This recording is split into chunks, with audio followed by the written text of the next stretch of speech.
Mon parcours est intéressant en ce sens qu'il a commencé évidemment dans un domaine séparé, là, connexe un peu, mais pas tout à fait dans la sphère de la mise en forme. Donc moi, j'ai commencé à travailler avec les machines. J'ai fait un cours d'ingénierie mécanique. Alors aujourd'hui, je suis allé ensuite parfaire mes connaissances en entraînement personnalisé, en nutrition. Et maintenant en médecine fonctionnelle pour essayer de mieux comprendre l'engin, mieux comprendre les causes biochimiques en arrière des problématiques. Donc aujourd'hui, je pense que l'ingénierie mécanique m'a permis de comprendre l'engin, de vouloir étudier l'ingénierie du corps humain.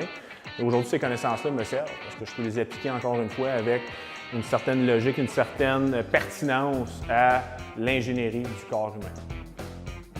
Le processus de consultation chez Nibur Fitness débute avec la cueillette de données. Donc, on se renseigne sur les antécédents en matière de mise en forme du client. On va regarder avec lui les objectifs précis, les attentes, les contraintes s'il y en a et les préférences du client. Alors, ça, c'est de l'information qu'on utilise comme intrant pour définir une stratégie.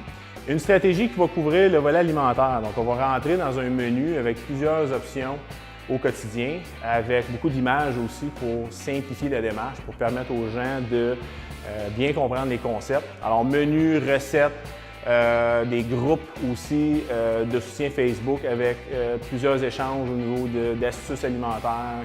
On va également, évidemment, regarder le volet entraînement avec, que ce soit musculaire, que ce soit de l'entraînement cardiovasculaire extérieur-intérieur, en fonction des préférences du client.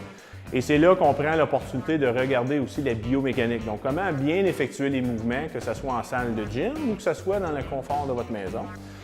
Et c'est ainsi une opportunité aussi, la séance d'ouverture, de vérifier la condition de départ du client avec des mesures physiologiques de base pour ainsi ensuite comparer l'amélioration qui s'ensuit.